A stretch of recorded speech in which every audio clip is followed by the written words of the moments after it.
Evening, folks. Welcome to another episode of Disguise Coverage, part of the Cover One Sports Network. I am your host, Anthony Prohaska. Find me on Twitter at pro__ant. That's pro, 2 underscores, ANT. Give me a follow on the old Twitter for good times and information and analytics and other stuff related to football. And speaking of other stuff related to football, fantasy football is a thing that's related to football. And if you follow along here on Disguise Coverage or Cover One in general, you will have seen that myself and Greg Thompson and a friend of ours, Rich Haynes, launched the Cover One Fantasy Football Show. And because of that, we now have a partnership with Underdog Fantasy. Download the app, and when you download the Underdog Fantasy app, use the Cover One promo code, and you'll get a free $25 to engage in all sort of fantasy football hijinks on Underdog Fantasy. It's great. There's best ball, there's daily, there's player prop parlays. There's a whole bunch of stuff to do there, and use that Cover One promo. That's all one word. So Cover One, there's no space between the R and the one. Use that Cover One promo. Get yourself a free $25. Start having some fun there. Here, you're always going to have fun on Disguise Coverage. And part of the reason for that fun is because I like to bring on really good guests. And the guests have to be of a certain level and of a certain quality. And I feel like my guest tonight maybe, just maybe, hits the bar for quality and top-notch level ability and production and analysis. My guest tonight, Mr. Bruce Nolan from the Bruce Exclusive on Buffalo Rumblings. How you feeling? How's it going? Welcome to the show. Well, I'm feeling a lot better now that I know that I've almost hit the bar. If I maybe just a little bit longer in the chair, maybe just I might be able to just cross over that threshold. Maybe someday I will be worthy of the show that you have bestowed upon me as far as the guest spot goes. I appreciate you having me, Anthony. It's close. One day you'll get there. I think for you to get there, you need more originality and more analytics to your stuff. Sense. A lot of what you say is just really contrived and often inaccurate. Yeah, I'm just a hot take machine. All I do is just spew nonsense out into the Twitterverse and just kind of hope I get interaction. That's the book on me historically. Yep. And I don't want to judge a book by its cover or label it, but that's what you are. But it's cool that you own it. It's cool that you own it. But no, you are phenomenal and a great guest as always. And this is our first time linking up since we did the schedule breakdown back in May-ish. So it's been a little bit since you've been here on the show, and you're back. And today is July 8th. And what I've been doing for the last several shows, I think I missed one actually, but I've been doing some fun facts on the date that I've been doing Disguise Coverage. So again, today is July 8th, 2021, and some fun facts of some fun things that happened on July 8th. In 1947, Vasco da Gama sailed from Lisbon and opened a sea route from Western Europe to Asia and was the first European to reach India by sea. And I actually think I wrote that down because there's no way that was 1947. But whoever wants to fact check that, appreciate you. Good times. Also, on July 8th, in 1800, Dr. Benjamin Watson gives the first cowpox vaccination in the United States to his son in order to prevent smallpox. Little fun thing for that. And then sports related, the great Ted Williams in the 1941 All-Star game on July 8th, he hits a 3-run walk-off home run in the bottom of the 9th inning with 2 outs to give the American League the win in the 1941 All-Star game. And I think those are pretty fun facts. What do you think of those fun facts? I think that at some point in the future, somebody many generations removed from now, we'll be having a discussion via virtual reality because, of course, that's the way that all communication will be done. And they will say, did you know that on July 8th, 2021, Anthony from Cover One and Bruce Nolan did one of the greatest pods of all time? Fun facts, guys. What do you think? Now, of course, he won't actually be speaking in English. He'll be transmitting the information directly into their brains because that, of course, is the way of the future. But it's gonna be a good time. It is gonna be a good time. We're setting the trends for the future now. I appreciate the comment coming through. Yeah, I fact checked myself. That was 1497, not 1947. That would be impossible. 1497 for Vasco da Gama. And yeah, that's gonna be. We're gonna be deep into the future, and when people are transmitting things from one brain to another without using speech or actual words, because again, that's how the future will be. And that's way down the road in the future. That's a long ways away. Actually, it could be around the corner with how technology moves, but that's a little ways down the road. But soon in the future is the start of the 2021 NFL season. We are in July. We are weeks away, short weeks away from training camp. We are around a month away from preseason football. I think we're 9 weeks away from the first regular season kickoff game, something like that. There's a lot of numbers floating around, and we're close. We're close. And for this 2021 season, there's a lot of hopes. There's a lot of anticipation for this Buffalo Bills team, and there's also a lot of expectation for the Buffalo Bills. And Bruce, in your estimation, do you think this season for the Buffalo Bills, we've seen progression each year in the Sean McDermott, Brandon Beane era, and we've seen progression from Josh Allen. Do you think going into this year, it's fair that the expectation for this Bills team is to win a Super Bowl? Yeah, absolutely. I think that's fair. I think anytime you have a Super Bowl contender team, then it's fair for the expectation to be the best version of your current status. So, for example, let's say that you understand where you're at as a life cycle, right? And your team, we're rebuilding. Then your expectation should be the highest degree of success within that life cycle. So it's the highest degree of success within the bumpers that have been set up by the life cycle that your team is in. If your team is currently in the we can win a Super Bowl life cycle, then it's completely fair for the expectation to be win a Super Bowl. Now, earlier tonight, I did a live show, and it'll drop tomorrow as a podcast, and I said Super Bowl or bust is not something that I'm willing to go as far as to say. Okay. Now, that is not the same as expecting a Super Bowl. Expecting a Super Bowl is I want the best version of the current cycle that the Bills are in. And the current cycle the Bills are in is win games, compete for championships. So obviously I'm going to want the best version of that thing. But that does not mean, and we should not conflate that with Super Bowl or bust, which I don't think is a healthy mindset.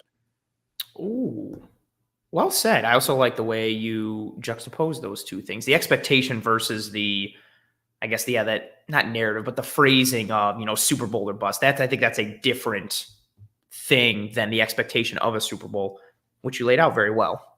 And so expectations are high. The expectation for a Super Bowl is very legitimate and real for the Buffalo Bills this year. And I think, you're not willing to go as far and say that it's Super Bowl or bust, but I think you would find a decent amount of fans who would say Super Bowl or bust. I think the Bills getting to the AFC Championship last year and being one of the Final Four teams in the NFL is a testament to where this team is and how they progress and how good they are. And with that becomes extremes, and that already comes with being a fan and fandom in general. And so you're going to get people who are going to say Super Bowl or bust. And in order for the Buffalo Bills to have Super Bowl expectations or win the Super Bowl in 2021, they're going to have multiple players on both sides of the ball who are going to have to play at a high level. And that's what Bruce and I are going to get into tonight when we look at the most important Buffalo Bills for a Super Bowl. What we are looking at, basically, this is in the scope of players that, if these players play their position at a high level, how important is it for this player to play at a high level for the Bills to make a Super Bowl run? So if player X can play to the top of player X's position, what does that do for this team? How does it increase their chances? How much better does it make them? Disclaimer, and Bruce, you did a very good job in tweeting out some stuff for this episode roughly an hour ago or half hour ago, which I appreciate you for. You were key to put that we're going through the non-obvious players. So Bruce and I are we each picked 5 organically. I don't know who he picked. He doesn't know who I picked. But when we say non-obvious, we are not including Josh Allen. We're not including Tre'Davious White. We're not including Stephon Diggs because, Bruce, I feel like you would second this notion. Those 3 are obvious for guys who have to play at a high level for the Bills to bring home a Super Bowl. Yeah, I think it's wasted content at that point. That's not where the fun discussions occur. The fun discussions don't occur with Josh Allen being important or Stephon Diggs being important or Trey White being important. That's not where the joy, that's not where the interesting conversations happen. So we want to just cut out the fat and get to the spot where there's interesting conversations to be had. And those aren't being able to be had at that spot in the rankings. Now, E. Griff is correct. There's too many variables for Super Bowl or bust. I'm all the way in. I am absolutely all the way in on Egriff's statement, Super Bowl or bust. Spoiler for the pod tomorrow, but not all failures are equal because not all failures are equally predictive. So that's what Super Bowl or bust means. What it means is that all things that do not end in Super Bowl are equally bad, and that's not true. I think that losing in the Super Bowl is not the same as going 1-15 and having Josh Allen absolutely crater next year. It's not the same. Yeah. It's not the same. Now, if you say Super Bowl or bust, you think it's the same, but it's not, because one of those things is more predictive of bad things in the future than the other one is. So I'm all the way in on you, E-Griff. I absolutely agree. Griff is fantastic. He's a regular watcher, viewer, listener, engager of Disguise coverage and Cover One. So well done, Griff, getting the shout out from Bruce for your awesome comment there. And so without further ado, we're going to jump right into it. Like Bruce said, get into the parts that really drive conversation and are made for better content and aren't just, oh, Josh Allen's important. No, Stephon Diggs is important. Oh, wow, that's actually a good point, a good catch by Griff. I'm still adjusting to the fact that there's 17 regular season games. And I hate the numbers. They look so off. It makes me uncomfortable. I literally said this on, I think, last week's pod, or no, today's pod. I don't even remember. What day is it? Thursday. I don't even know. What year is it? Who am I? Who am I right now? I don't know. I call myself Bruce so much that I start to kind of get messed up a little bit, unless my real name is Bruce. Anyway, yes, 1-16. You're absolutely right. I still get it wrong. So I rely on people like Anthony to be able to go, Psst, Bruce, it's actually 17 games. And then, smarter people than me will help me correct it. You don't actually have to be that bright in the world. Just surround yourself with bright people and just allow them to just modify and shape your thoughts. Because if you're the most important person, if you're the smartest person in the room, you're in the wrong room. So I just jump into whatever room Anthony's in and I'm good. Or you go, I appreciate that. You're a good guy. Or you could surround yourself with horribly dumb people and then you look better by comparison. Maybe not. I mean, that'll last temporarily, but then people will look into a different room and he'll be like, oh, wait a second. He's not that bright. It worked for Hugh Jackson. Or maybe not. So let's jump right into it. So we're going to go, let's see, we'll fly by the seat of our pants here. Bruce, do you want to start with our fifth most important person or our first one? Oh, dude, totally count down. Go 5-1, baby. Okay, so we'll start at 5. You are the guest.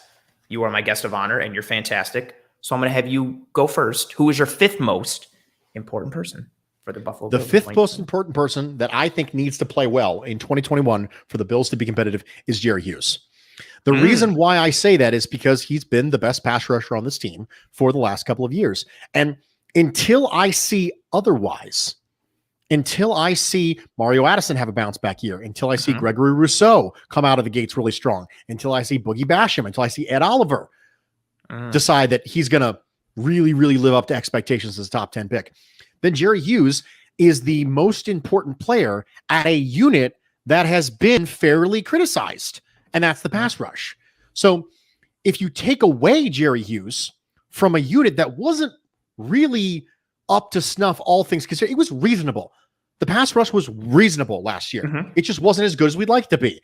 So if you take away the best person from that unit, or if he doesn't play well, you're starting to slip into reasonable to middling. You go from reasonable to middling. And I don't think a middling pass rush is going to get it done against Patrick Mahomes and the Chiefs. Now, there obviously is an opportunity for the Bills to not run into Patrick Mahomes and the Chiefs. They could get bumped off by the Ravens early on, and then we get the Ravens in the AFC Championship game. All of this stuff could happen. Aaron Rodgers gets traded to the Broncos, and they bump him off. And all that stuff could happen in the AFC. So it's not like it has to go through Kansas City. It might, but Jerry Hughes is what's hanging on right now to the pass rush in this league. And so Jerry Hughes is he's like the thread that is holding together this pass rush until somebody else decides to get the baton from him. Because right now, no one's taking the baton from him. Mario Addison came in and was not as effective as we wanted him to be. Gregory Rousseau came in as a rookie. He's obviously, we don't know. He's an unknown quantity. Ed Oliver maybe steps up year 3. We have Boogie Basham as a new addition. Right? Trent Murphy was inactive for a lot of the year last year. So no one's taken the baton from Jerry Hughes in years. So you have a baton holder here who's holding up the pass rush. If he's not effective in 2021, then you have to rely on someone taking the baton who thus far has not done it. So that's why he shows up on my list as the 5th most important player for the Bills, who's a non-obvious one for 2021. What do you think of the idea or the notion that some Bills fans have in their head that Jerry should be cut or traded and that he had a down 2020 and he's not who he used to be, or who, and I guess people in general who have that Jerry Hughes slander? I say it because I got into kind of a little Twitter debate / argument over the last several weeks with some people who just feel that Jerry Hughes is washed up and terrible, and that's evidenced by his play last year. I would challenge them to show me their play last year. Fair. That's what I would do. But he doesn't have a ton of sacks. And if you don't have a ton of sacks, that means you're a horrible pass rusher. So my argument counter to that would be, okay, so did he have a markedly different amount of sacks in 2020 than he did in 2019? So if that's the case, why is he now washed up? So he got 5 sacks last year and he's washed up now. But when he got 5 sacks the year before, he wasn't washed up then. Or the year before, he wasn't washed up then. So what changed? I'll tell you what changed. You changed. You changed. Jerry Hughes didn't change. Your perception of what was going on in the defensive line, you changed. And you started looking for someone to blame. And so you came across Jerry Hughes. Jerry Hughes didn't change. Jerry Hughes was still an effective player doing what Jerry Hughes has done for the last couple of years. So because of that, he didn't change. The variable in this equation isn't Jerry Hughes, it's the observer. So because of that, that would be my counter. Fair. I like that counter a lot. That was also my counter. I like that. I like your pick of Jerry Hughes. He was one of honestly, this, and it's probably because we limited it to 5. I thought this was tough putting it together because I was sitting there and thinking like, and it's funny that you mentioned perception and expectation. Part of what I was thinking of and putting my list together was, okay, if this person plays at the top level or at a high level for their position, you know, how relative is that to guys on the rest of the defense who are already at a certain level, like, and where they're playing at versus how much of a jump would it be? You know, if player A starts playing at a high level for his position, how much of a jump is that from where he was previously playing?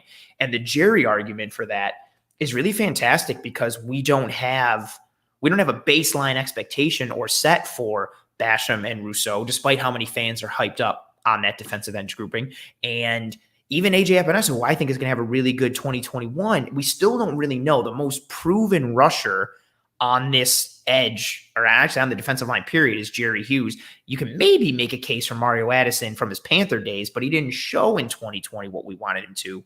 So Jerry's a very good selection. I like your pick a lot. I don't know how you could look at this team last year, see what they invested in the defensive line in the offseason, and then not have a defensive lineman somewhere in your top 5. Now, it could be Ed Oliver. You can make an argument for Ed Oliver, right? Yep. Because of interior pass rush. You know, John Herring in the comments says what we need is an interior pass rush, allowing Jerry to come around the corner more effectively. Obviously, that's an argument too. So at some point, some pass rusher has to step up. And until someone else takes the baton, it's Jerry Hughes. Now, next year, this conversation could look a lot different because somebody could have taken the baton and now they're holding it and they have to hold up their end of the bargain. But for right now, until it happens, it's Jerry Hughes. Good point. I like it. I like it a lot. My number 5, I cheated for this one a little. I combined 2 people into a number 5. We're already cheating? At number 5, you're already cheating. It took you 5 seconds to start cheating. I didn't cheat anywhere else, though, if that makes you feel good. Congratulations. Shout out to I'm going to get you. This is me. This is me getting you a cookie, Anthony. This is the cookie that I'm getting you. Can you hear the bag in the background? That's me getting you a cookie if you're not cheating as much. Thank you so much. Thank you for the recognition. I appreciate it. I take a bow. Thank you. Appreciate it. But I feel like it made sense for why I combined them. And to be honest, the 2 that I combined, it's positional based. And I honestly feel you can move them a lot of ways in terms of how important they are, in terms of how you define importance. So my number 5 is Jordan Poyer and Mica Hyde, because for a couple simple reasons. One, I don't have confidence in any of the safeties behind Micah Hyde and Jordan Poyer, which is one. I am a Miami Hurricane fan. I love Jaquan Johnson. I loved him at Miami. I was so pumped when the Bills drafted him. I don't think his upside is really there to be a starting safety in the NFL from an athleticism standpoint. He's got a great head. He's great between the ears. And he's a good tackler, but I don't know if he has that makeup. And Hamlin's really nice, but same thing. There's a lot of question marks at that position, especially now that Dean Marlowe is gone. And then also, not from a plug standpoint, no pun intended, no jokes. The ability of the Bills defense to disguise coverage is largely present because of Jordan Poyer and Micah Hyde. Their versatility in today's NFL to simultaneously be able to occupy the free safety and strong safety spots. Granted, Poyer usually plays more towards the line of scrimmage and is more of your traditional strong safety in term, and Hyde usually plays deeper and is more free. But they both can do so much. Hyde can come down and play around the line of scrimmage. They both can blitz. They both could drop deep. They're both good at making plays on the ball. They're both good at coming up and giving run support. Hyde can drop over at the slot and cover tight ends and give you some help in the slot against like legit slot receivers. They're both good at covering running backs coming out of the backfield. They do so much. And I think we give them credit for like being, Bills fans do give them credit for being like one of the best safety tandems in the NFL. But without them, the Bills defense loses so much. So I think both Hyde and Poyer already play at a high level. So I don't think despite the fact that nationally they're not recognized as much, I don't think there's a huge jump that is needed from them to go from where they are to like a higher level. I both think they're tremendous safeties in today's NFL, but I have them as fifth because of that reason, because although they're already playing at a high level and there's not much more of a jump for them to make, they are tremendously important to this defense. Also from a leadership standpoint, a locker room standpoint, which we could talk about for days as well, the disguised coverage ability that Micah Hyde and Jordan Poyer lend this defense, and the versatility and the Swiss Army knife aspect and just everything that they offer from an on the field and off the field perspective, I don't think can be replaced on this defense. And for me, that's why they're number 5. Well, this is going to get real awkward real fast because I have them on my list, both of them, and they're separate slots. Okay, so, which is fair. Yeah, which is fair. Okay. So I love what you said there specifically about disguise coverage, not just because we're plugging the show that we're on, but also because you could make an argument right now that apart from Josh Allen to Mitch Trubisky, the most significant drop-off in play between a starter and their backup is either one of the safeties and Jaquan Johnson. Very good. So it's not just they have to play at a high level for this team to be successful. They have to be healthy for this team to be successful. Now, I would make an argument that now that Allen to Trubisky is there, it's a lot more of a conversation than it was last year. Last year, it was Micah Hyde or Jordan Poyer to Dean Marlowe versus Josh Allen and Matt Barkley. That's Josh Allen and Matt Barkley is the bigger gap, clearly, right? Yeah. This year, it's Josh Allen and Mitch Trubisky, who's markedly better than Matt Barkley. But the safety one got worse because we trusted Dean Marlowe. Yes. He was always right there. Dean Marlowe was right there. That's the way the soundbite always went. So for us, is there a bigger drop-off in talent between the number 1 and the number 2 or the starter and their backup than at safety? I mean, you could make an argument maybe it's Matt Milano and AJ Klein, but it's real tough. It's real tough to find a bigger drop-off between the number 1 player and their backup than it is at safety. And even with the Milano Klein example, I think there's a significant drop-off there, but at least we know that AJ Klein is an NFL caliber guy. We know he can do some things well, and he can be put in a certain situation. He can start and mitigate your damage. We don't know what we would have in Jaquan Johnson and Hamlin. We have no floor to go off of. So there's much more variability. And from that perspective, I agree there's a drop-off between Milano and Klein, but I'd say it's smaller than the drop-off between Hyde and Poyer and whatever safety comes next. Yeah, we learned last year during the year that if you have AJ Klein running straight lines toward the quarterback, he's not going to blow it up. Yeah. Right? He's not gonna lose his marbles if you just say, AJ, yeah, see ball, yeah, get ball. Okay, all right, cool. Got it. Just run in a straight line at the quarterback. Can you do that for me, AJ? And you too can be AFC Defensive Player of the Week. Do you guys want me to make like some plays in open space or cover people? No, AJ. No, I'm good. I'm good. No, I'm good. Oh, I knew that Hyde or Poyer or both would be somewhere on your list. And to EB's point, as he commented and then said nailed it, when I started talking about him, he said Bruce has them at number 1. Book it. I'm not going to spoil where they're at, but they're both on the list. And now when we get there, we really just can kind of gloss over it because we already talked about all the things that are important. This is very true. Very true. Okay, so we started off well with your number 5 being Jerry Hughes and mine cheating and being Micah Hyde and Jordan Poyer. So now let's move to our number 4s. Who do you got at number 4? Matt Milano. I have Matt Milano at number 4. Matchup linebackers are very important in the NFL. They're becoming more important by the year. And as such, I do think that in addition, I think Tremaine Edmonds plays better when Matt Milano is playing well and is healthy. Yes. I think that you can't have a linebacker-centric defense that has had its best years with great play from linebackers and not have a linebacker somewhere on here. And I think Matt Milano is a better player than Tremaine Edmonds. So because of that, he made the cut over Tremaine Edmonds. I do think that even as good as Matt Milano is, he's still probably underappreciated by Bills fans and the NFL community at large.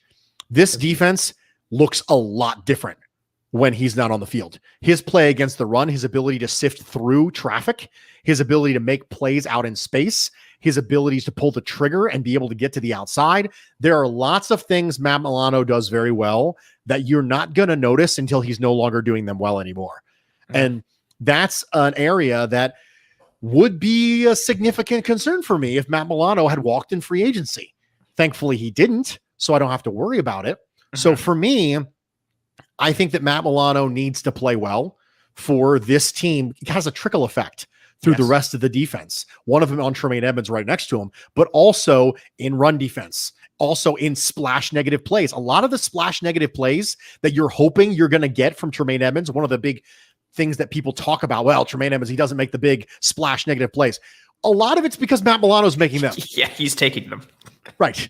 Tremaine Edmonds is facilitating those things by taking on some gigantic blocker so Matt Milano can come and knife in the backside and make a tackle for loss. That's a big part of the defense. And you want to get those splash negative plays on defense to be able to put the offense behind the sticks. It's a big part of how you win in today's NFL. Explosive plays on offense, negative plays on defense. That's a big part of today's NFL. We're going to go just a quick little side note. The days of 3 yards in a cloud of dust is gone. That's not part of the NFL anymore. Teams have realized that it is very, very hard to be very good for 10 plays in a row. It's just hard. And so because of that, offenses are trying to become more explosive and defenses are trying to have negative plays. You want big, I say momentum changing because momentum, we're going to get into a whole different discussion about momentum. Let's go with EPA changing plays. Let's go with that. I was going to say like toxic differential type. Yes, toxic differential type plays. Exactly right. Aaron Quinn would be thrilled. I would say he's right. Over there jumping for joy right now. Right. Shout out to Aaron Quinn, co-host of the Cover One Buffalo podcast. You can find here on the Cover One podcast and YouTube network. But also, he's a big toxic differential guy. I'm a big toxic differential guy. It's a big part of winning and losing in today's NFL. Matt Milano is a big part of a thing that is a big part of winning and losing in today's NFL. Yes. Ooh, well said. I too am a supporter of Matt Milano, and much like you did not do with Hyde and Poyer, I'm not going to reveal where he is on my list, but Matt Milano also made my list as well for everything that you said and more. His tandem play with Tremaine Edmonds is so important to this defense. You mentioned some of the things of Milano making those splash plays because Edmonds is doing something that allows him to make those plays. It's the same thing for Edmonds. Milano times a blitz right, or times the snap count, or knifes in the backfield, or blows up a pulling guard, or jumps this, or does this that allows Tremaine to clean up. And they do that in tandem with one another. He makes Tremaine Edmonds such a better player. And the Bills' record, although linebacker wins is not a thing, with Matt Milano in the lineup last year was significantly better. He is today's modern NFL linebacker. He can cover. He can go sideline to sideline. He is scheme versatile. He can come forward. He cleaned up a lot of his missed tackle and poor form aspects that he had in his career early in his career. And him coming back, especially for the Bills defense that is primarily a nickel defense. Your two linebackers are so important, and there is so much that is placed upon them in terms of physical responsibility and mental responsibility. They are almost invaluable, if not literally being invaluable to this defense. And when Milano came back, it was so I'm sorry, this made me laugh. A linebacker wins is a top 10 stat. That's very funny, Randy. Well played. Just what Milano allows this team to do. He's been one of the best coverage linebackers in the NFL since he's been in this league, and that's not an exaggeration. He is a top 5 to 10 graded coverage linebacker, especially depending on what you're looking at from what years you're using as your sample size. His injury hurt us last year, and it hurt Edmonds' play. It hurt the defense's play as a whole. When he is out there and when he is clicking exactly what you said, he mitigates the explosive play potential of an offense. He holds a potential big gain to a 6-yard gain. We saw multiple times as soon as you started talking about, limiting explosive plays, I started thinking of some of the plays in the Colts game when there were screens or, outlets to Jonathan Taylor out of the backfield. And if Milano doesn't get him, he's easily got like 10 to 15 yards, and who else knows? And Milano would wrap him up around the line of scrimmage or hold him to 3 or 4 on 3rd and 6 and force a punt or force 4th down. He does a lot, and he is definitely on my list. He's not my number 4, but he's on my list as well. And I second that notion. He almost made my number 4, though. But you want to know who did make my number 4? I do. So pass rush is important. You spoke about Jerry Hughes. My number 4 is Ed Oliver. And honestly, I thought about putting him even higher because, again, I was looking at it from the scope of if this player plays their position at a high level. If Ed Oliver can play his defensive tackle position at a high level, if he doesn't have to worry about the one-tech responsibilities and wear the hats that Star Lotulelei wears because now that Star is back, or if he can just function in the space and the vacuum that he was meant to function in, he can be a game wrecker up the middle. We saw flashes of it the last several years, and I also think despite some of the knocks that he gets, I think Ed Oliver had a good season last year, especially all things considered with, like I mentioned earlier, the multiple hats that he had to wear due to Star Lotulelei's absence. Harrison Phillips coming back from an ACL injury and not being himself fully. Ed Oliver can do a lot. Also, if you want to take a peek at things, look at the double team rates from last year and see how much Ed Oliver was double teamed in 2020. Spoiler, it was a lot. If he can be, and I hate making comps because I don't want to make comps, and I think this is part of the reason why Ed Oliver gets knocked so much, because when he was coming out, people were like, oh man, he can be like Aaron Donald light, and he's going to be immaculate, and he's going to get 12 to 15 sacks a year, just like Aaron Donald is, and all these things. Ridiculous. I hate comps in general because they're just supposed to be used as like a reference point, but people just hear that and they subscribe to it fully. And so after year 1, Ed Oliver was not Aaron Donald. It's like, well, he sucks, because Aaron Donald is an all-pro and defensive MVP, and Ed Oliver's not that, so Ed Oliver sucks. And I hate player comps sometimes. But Ed Oliver has, I understand the traits that he has that would make people compare him to Aaron Donald, but pass rush up the middle, and you alluded to it earlier when we had some of the comments in there for Ed Oliver and when you were talking about Jerry. I've been getting big into this offseason aspect with the idea of straight line, compress the pocket, not allow guys like Patrick Mahomes and I guess even Aaron Rodgers still, when he can move, Russell Wilson, not allowing these high-end elite quarterbacks the ability to escape the pocket and play off script and create with their legs and make big plays on the run with their arm or with their legs, any of these type of things. And part of that, get pass rushers who can compress the pocket, guys like Gregory Russo who have length and strength and can take an angle and bend and compress.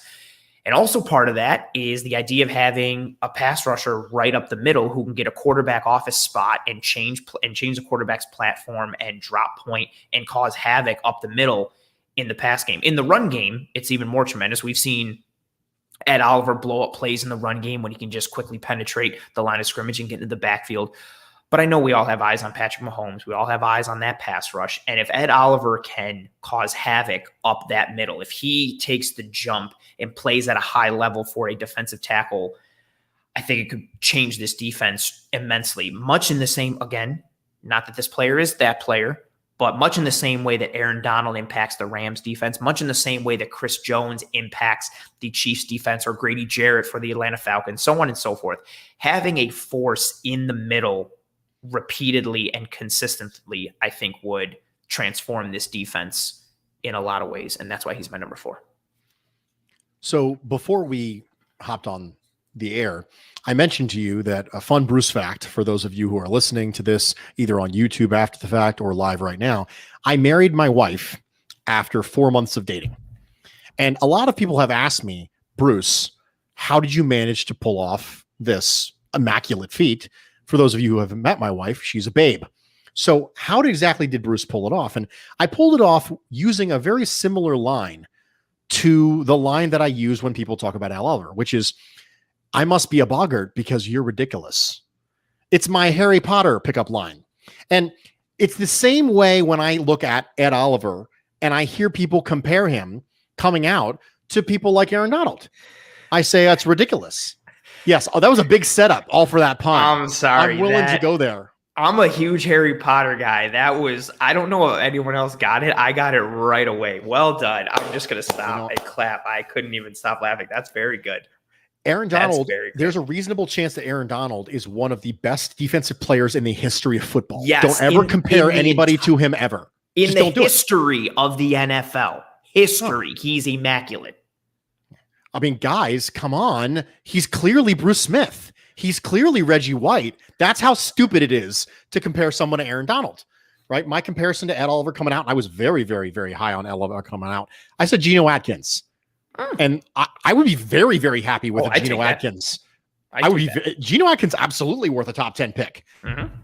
So I mentioned earlier that you have to have a pass rusher on this list somewhere because of that being a concern for the Buffalo Bills. I had Jerry Hughes. You had Ed Oliver. Spoiler, I do not have Ed Oliver on this list, but I considered it for all the same reasons that you previously mentioned. That pass rush is a big, important part of moving this engine forward. And somebody has to take the baton. In my example, it's Jerry Hughes until someone does it. In your example, it's Ed Oliver needs to do it. Both of those things are just two sides of the same idea coin. So I'm completely cool with Ed Oliver. I think it's a great choice. Thank you very much. I appreciate you. You're getting a lot of love in the comments for your Potter takes, and also in the comments. I want to break this. This is a good question related to Ed Oliver. Question from Jason: how many sacks does Oliver need to get for him to be considered a success, or is it more about other things? Bruce, I'm going to let you answer this first. I thought it was a good question. Sack numbers for interior defensive linemen are really weird. I think they're actually less consistent with your impact on the inside than they are on the outside, because a lot of people who create interior pressures end up creating opportunities for teammates. And so I think that when you look at Ed Oliver, I think that film work is obviously a huge part of that. I think pressures are going to be a huge part of that. I think double team rate's going to be a huge part of that. I think that being able to have the X and Y axis be, pressures per pass rush snap versus double team rate. I think that those are the X and Y axes, where up and to the right would be good. So I think that would be an interesting X and Y graph to see. So I think that will help open things up for other people. I think when you have someone who you drafted who's known as a finisher in Gregory Russo, someone who has those really, really long arms, as Anthony said, long and strong, right? And bound to get the friction on. When you have things like that on the edge, that inside pressure becomes even more important because it creates opportunities for them. You're killing me. Well done. Yeah. People don't realize I'm low key funny. Everyone thinks I'm like this. Funny. I'm like this robot. But I'm low key, very dry humor sort of thing. I mean, you could be a robot that's programmed for comedy.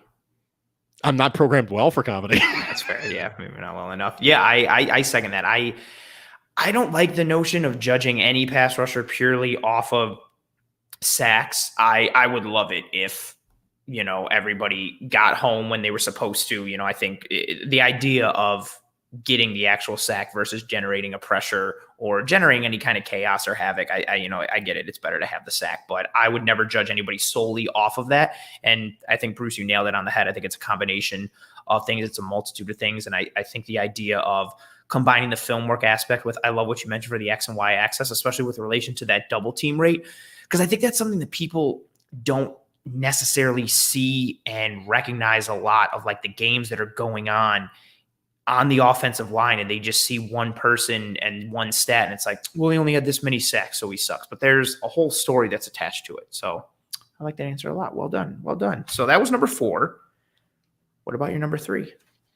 My number 3 is going to be a real quick one. Okay. It's Jordan Poyer.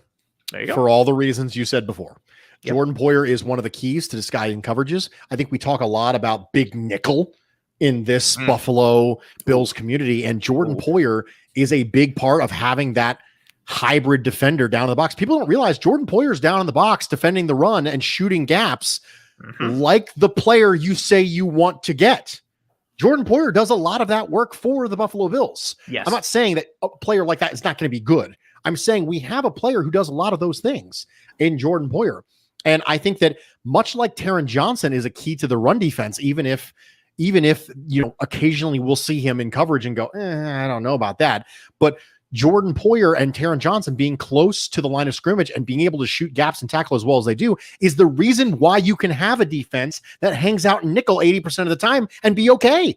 Yep. If Jordan Poyer isn't Jordan Poyer, you have to go more base. If you have to go more base, the pass defense gets worse because AJ Klein gets in the field.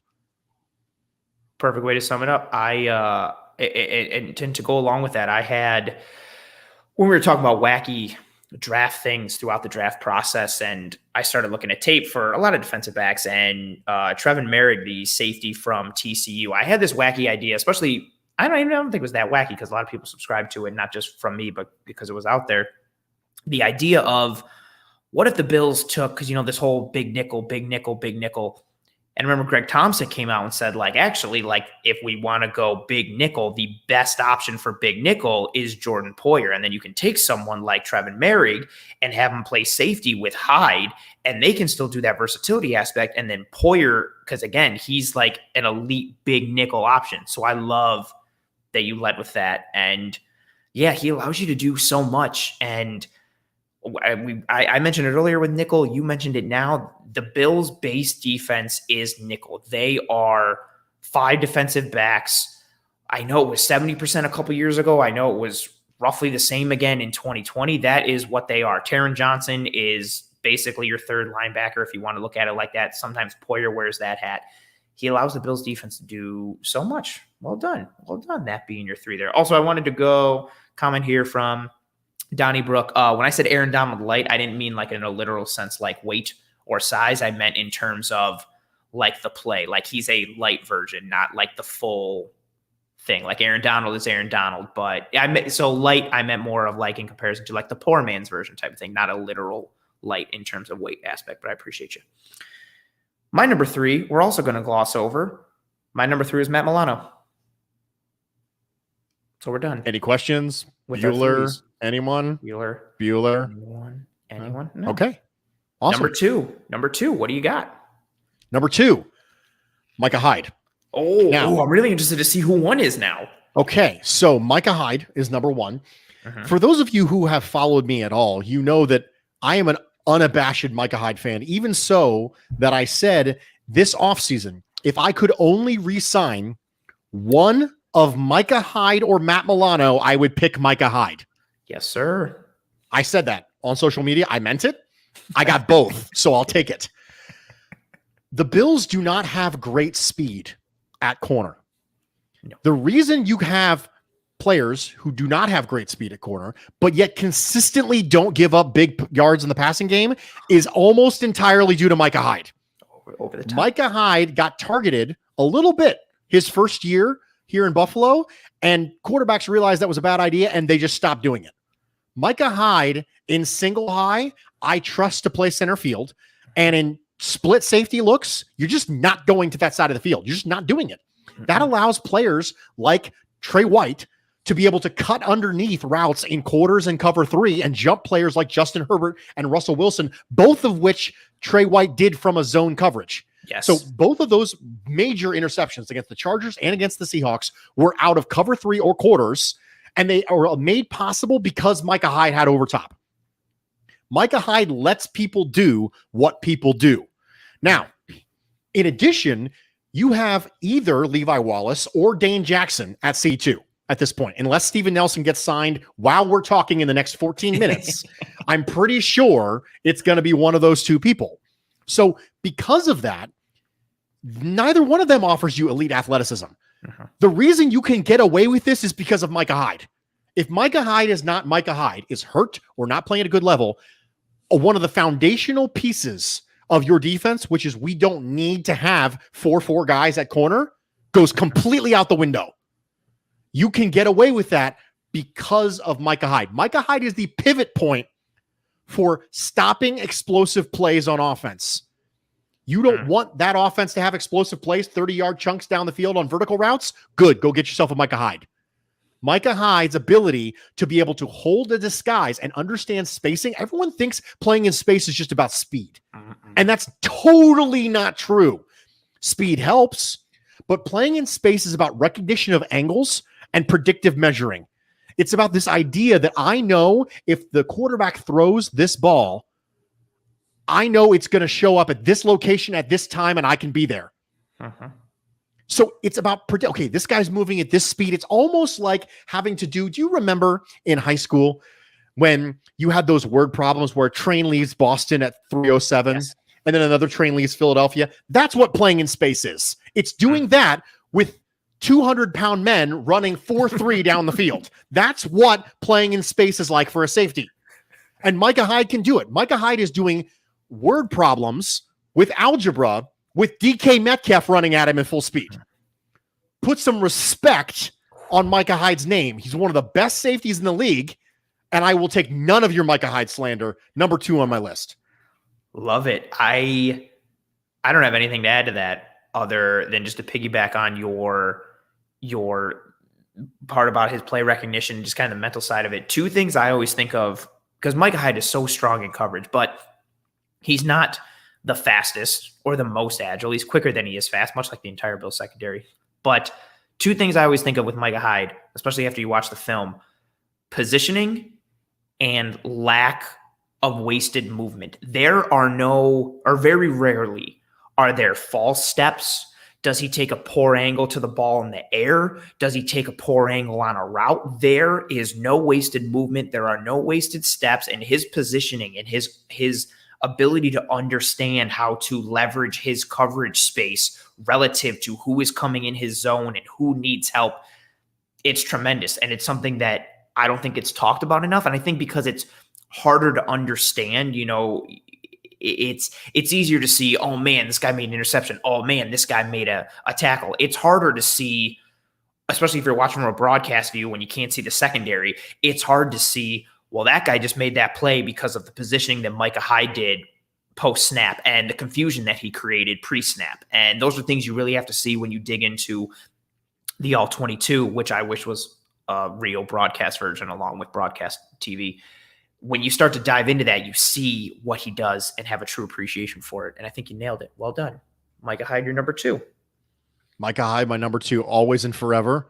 Number 1 in my heart. I do not have any Bills jerseys. I don't do the whole jersey thing, but if I did, it'd be a Micah Hyde jersey. Oh, I like that. I like that a lot. With that extension, he'll be here for a little bit more. Knock on wood. I don't want to jinx that. I'm very superstitious. My number 2, Tremaine Edmonds. I don't think that's surprising to anyone, especially who's been following along with the offseason things. I appreciate this comment here. Position and no wasted movement is very important. That is very true. I think Tremaine Edmonds has not reached the levels that we hoped he would when we took him in the first round. I also don't think he's been a bust. I don't think he's been bad. I think 2020 was a season that was full of variables, and if you're using 2020 to judge Tremaine Edmonds, you are setting yourself up on a foolish path.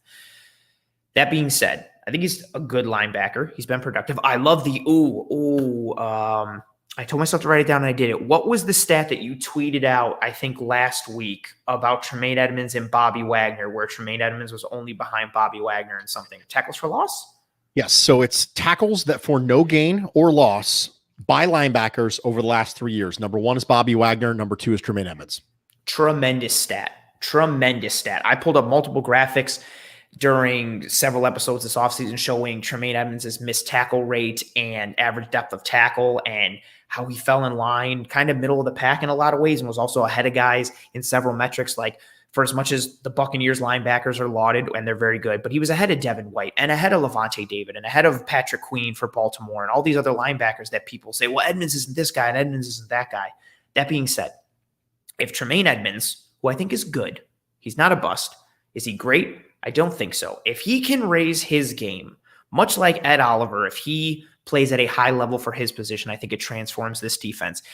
If Tremaine Edmonds takes that next jump, if he can take a Josh Allen-like jump, not a Josh Allen 2019 to 2020 jump, because that jump is almost unheard of and isn't regularly charted. If he can take even a jump from 2018 Josh to 2019 Josh, if he can make or some sort of jump in between, I don't think it's fair to expect him to make the jump that Josh made last year, because again, that jump was astronomical. But if he can make a jump and take a step up and play at a high level, and when I say high level, playing at the top 5 for his position, if Tremaine Edmonds can be a top 5 middle linebacker in this NFL, if he can stop the misreads, if he can shore up his tackling, if he can take better angles to the football, if he can stop over pursuing, if he can not get caught up in the garbage, which should also help that now the star of the Tulane is back. If his game takes a jump, this Bills defense transforms along with it. The Bills are so solid on the back end with Trey and Hyde and Poyer. And for as not sexy as Levi Wallace is, he's very reliable. And even if you're rotating him with Dane Jackson, I don't love it, but they get the job done. Right? At Oliver, if he can be that guy up front, we get an elite person on the front 4. If Tremaine Edmonds can do it, I think Matt Milano, to your point earlier, which I love, I think Matt Milano is the better linebacker than Tremaine Edmonds is right now. Tremaine's ceiling is higher, but the better linebacker on the Bills right now is Matt Milano. I expect him to play at that level. Worst case scenario, Matt Milano is going to be who he's been over the last several years, which is a very good NFL linebacker.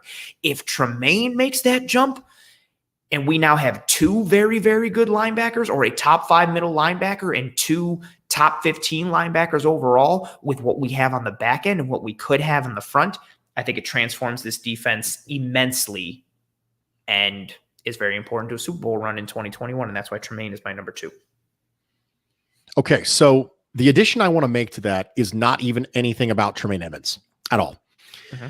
Those of you who are listening to this on YouTube after the fact on demand, or live with us here Thursdays at 9:00 on the Cover One live podcast videocast network. Nice. For those people who are listening to that, this is one of the reasons why it's so important to quantify and qualify the list that you're making and make sure that you understand the prompt correctly. Because, for example, the way that this was discussed between Anthony and I is who needs to play at a high level for the Bills to have success, right? Mm-hmm. And if you just listen to the way Anthony just went out of his way to say, listen, if Tremaine Edmonds plays at a really high level, holy crap,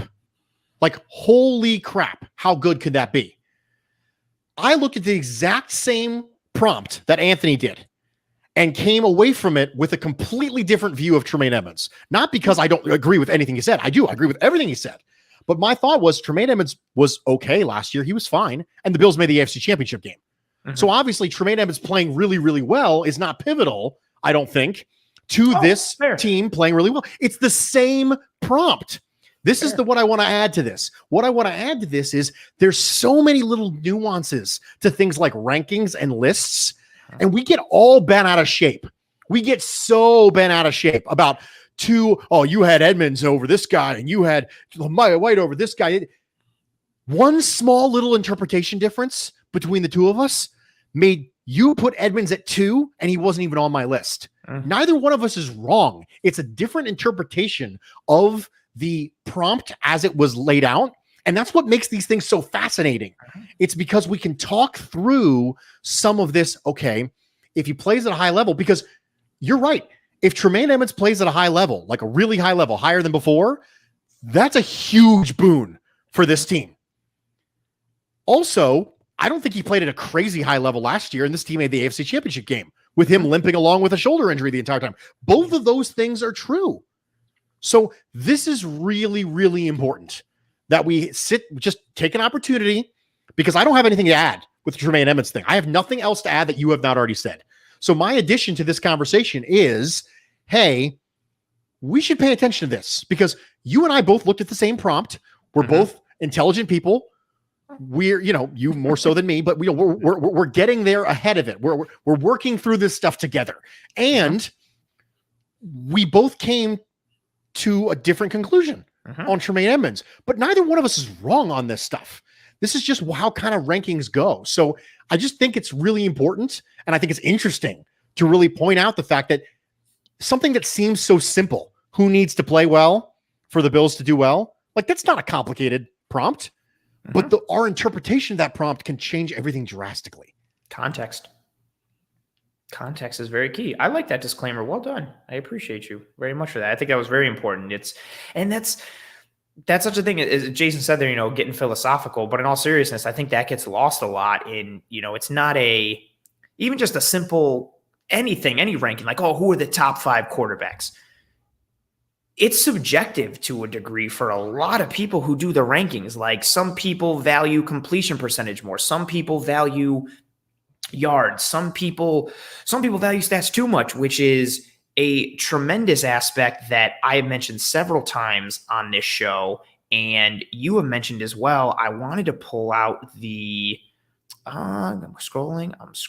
While you're doing that, while you're scrolling, you said top 5 quarterbacks, right? Yep. Top 5 quarterbacks to start a franchise with. This was you say best, right? Top 5 starting right now. Top 5 if you have to win one game. Top 5 in the fourth quarter. Top 5 based on value because of contracts. Like, there's a lot of context that needs, but we choose to use words that are like best. Okay, what do you mean by best? How do you define Everyone has best? A different interpretation of best. But we don't want to spend the time. We just want to get angry because their best doesn't line up with my best. Just calm down, take a chill pill, understand that they might have things that are different than you, and that's okay. Best is very subjective. And so I hope I stalled for enough time for you to find what you were looking for. I couldn't. You did a great job. The comments, because there were so many that came through, I can't scroll back far enough. But I remember what the comment was, but I wanted to pull it up to give you some more promo. It was somebody who came in to say how much they enjoyed your episode. We're looking forward to your Josh Allen stat regression episode. Oh, yeah. I had an episode that dropped today on Josh Allen and potential regressions. Yeah. Yep. And I know you've said it I think you said it multiple times today on Twitter, and it's something that I have echoed throughout the offseason, that statistical regression for Josh Allen does not mean that he is having a worse year in 2021. A better Josh Allen in 2021 does not mean he throws for more touchdowns and more yards and rushes for more touchdowns and rushes for more yards. But I feel like a lot of people will think that and see that, well, Allen only threw for 25 touchdowns, in 2021. He had a terrible year. That's not necessarily true. And I thought that was even another example that fits into that bucket that you're talking about of how do you define and how different people define things. Some people are pure stats. Some people are a different measure or an eye test or a different metric. There's so many ways. It's so arbitrary and subjective. And that's why it's very important to understand the reasoning, the context, the nuance behind the grading, the reasoning, the logic, all of those things, so you can get the full picture and truly understand. And I appreciate your stalling. I really wish I could have gone back and got the comment, but it was just a shout out for you being fantastic, which you are. We're a team, man. We got to cover each other when we need to. I appreciate you, and we have to disguise those coverages at times, like you did when you were stalling. You and me, like Micah Hyde and Jordan Poyer, dude. I'll let you be high. Anthony and Bruce are the Micah Hyde and Jordan Poyer of Bill's content creation. I'm 1,000% going to snippet this part, and that's going to be one of the promo things for this episode because I think that's tremendous. And you can be Hyde because I know how much you love him, and I'll take Poyer because I know he's right behind there. That's fair, man. Ooh, we're the Micah Hyde and Jordan Poyer of this content creation game. This is fan. I think I just want to be like, episode's done. It's nowhere but down from here. Goodbye. And just end it right from here. There's nowhere to go but down. You don't even get a number one. No, no matter what the number one's going to be, it's not going to top that. No, nothing's topping that. We don't care about our number ones. We're out. But that being said, so Tremaine Edmonds was my number 2.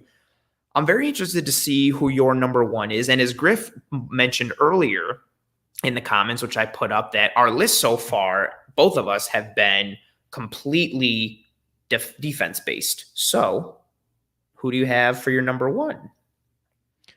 My number 1 was interesting because obviously can't use Josh Allen, can't use Stephon Diggs, can't use Tre'Davious White. I'm using Dion Dawkins. The reason why I'm using Dion Dawkins is also my number 1. Oh, gosh, this is awesome. Okay, so Dion Dawkins, number 1, and I'll tell you why. So Josh Allen, by nature of being Josh Allen, will always be a long time to throw quarterback. Yes. Until something fails him later on in his career and he ends up being Ben Roethlisberger, until that happens, Josh Allen is going to be a long to short reader. He is going to be a stall. He is going to be a find a bigger play kind of guy. That is going to be what he is. Because of that, protection becomes very important. In addition, there was a fun little graph that was making its way around Twitter not too long ago about the EPA per play drop from each quarterback after they get hit. Josh Allen, by nature of being a gamer, by nature of being a high-intensity adrenal sort of guy, had the second worst EPA drop in the 3 plays immediately after getting hit. You want to keep him upright. You want him to be comfortable. That flat foot Josh Allen that you've seen on the highlights a couple times, that flat foot Josh Allen made possible by Dion Dawkins, right? It's like PBS being brought to you by viewers like you, right? Hi, this statuesque Josh Allen pocket moment is brought to you by Dion Dawkins and the Bills offensive line. Please consider donating. That's what Dion Dawkins gives you. Dion Dawkins allows Josh Allen to feel comfortable being able to be the thing that makes Josh Allen great. If Josh Allen is the engine, then Dion Dawkins protecting him is the coal. That's what's necessary to be able to continue to see. If you want to continue to see 2020 Josh Allen, Dion Dawkins needs to do his job. Well said. Perfectly well said. I obviously echo those sentiments, as Dion Dawkins was my number 1 for all of those reasons. And for the rest of the questionable aspects of the offensive line, Daryl Williams played well last year. The Bills had 2 strong pillar points on the outsides of the offensive line at the 2 tackle positions, Dion Dawkins at left tackle and Daryl Williams at right. The inside of the line, the interior, due to injuries and poor play, was a mess. Mitch Morse has concussion issues and some other, maybe some drop and play aspects at times, although I disagree. And I think Mitch Morse is very good when healthy. Cody Ford is a question mark.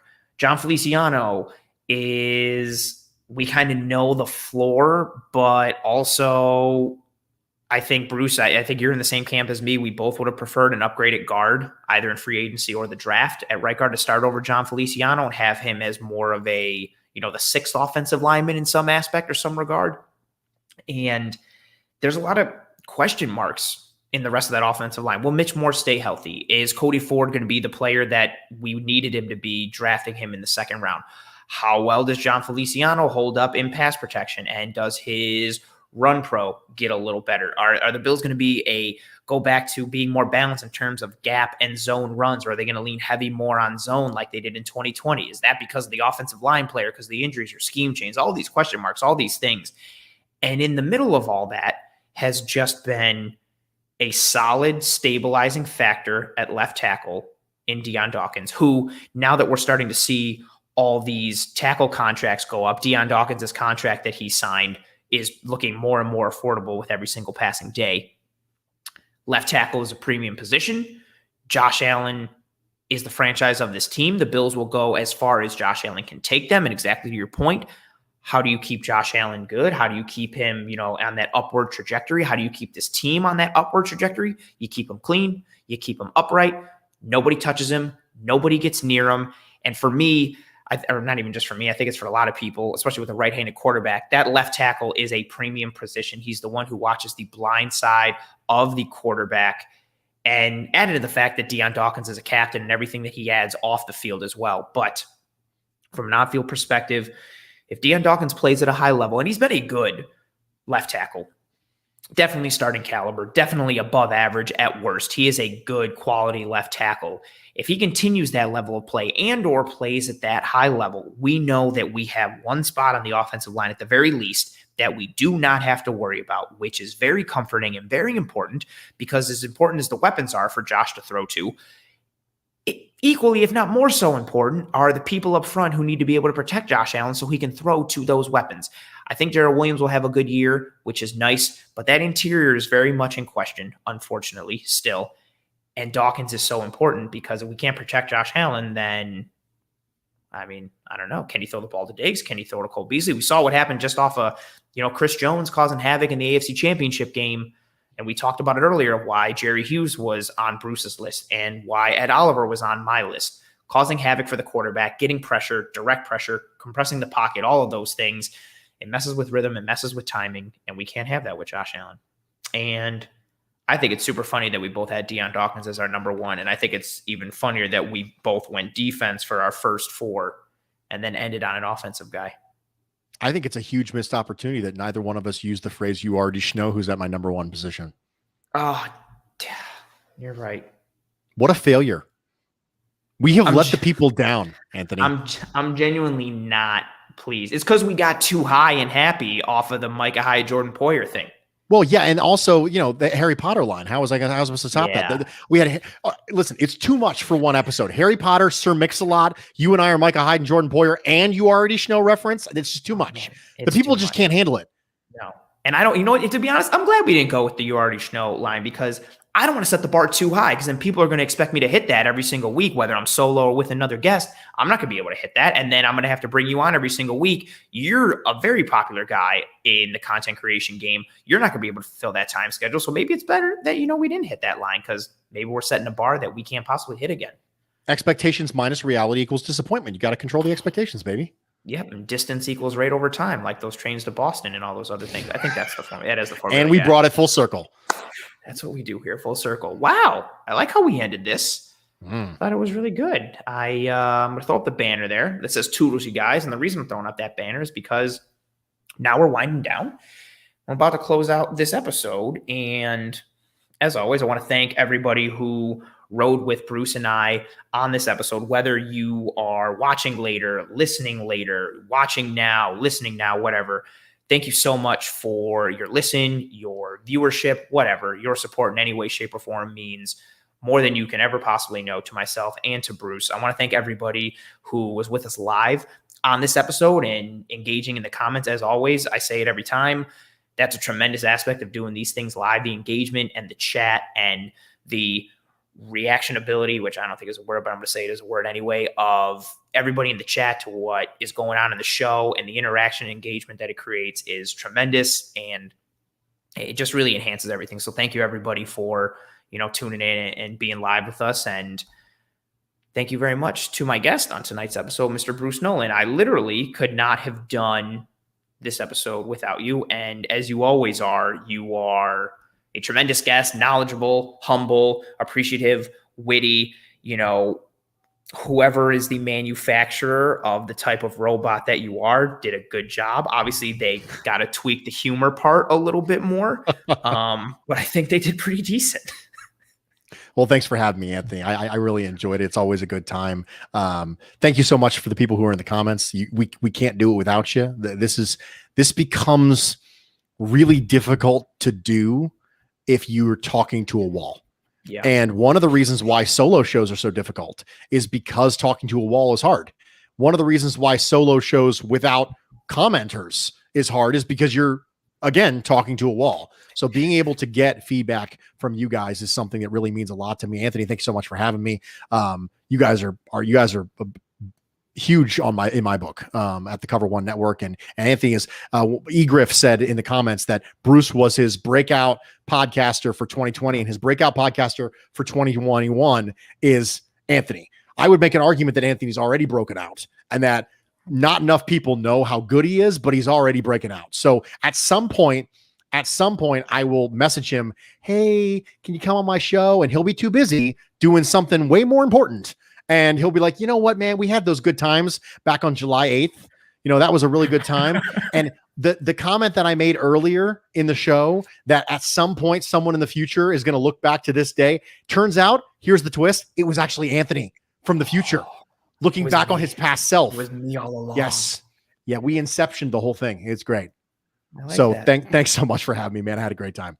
No, I appreciate you and the kind words. And I mentioned it the very first time you ever came on the show. I respect you tremendously. And so to hear those kind words, from you about me, like I said, to the people, and it means more to me than you'll possibly know. And same thing to you. Yeah. Your kind words and your respect for me means a lot, genuinely. And I appreciate the hell out of it. And super chat and a gift from Griff. Thank you very much for the donation, Griff. This is tremendous, and you killed it in the episode tonight, as you always do. But appreciate the shout out for us. We are a great combo, much like Mica Hyde and Jordan Poyer. Dare I say it? Yeah. Dare I say it? Thank you for that, Griff. I appreciate you. Thank you to everybody who tuned in, listened, watched, whatever, any way, shape, or form. We appreciate you guys more than you know. Thank you very much to you again, Bruce. You are awesome as always. I appreciate you greatly, and hope everybody and all of your family and friends and loved ones are doing well and staying safe. As always, go Bills. I'll see you next week.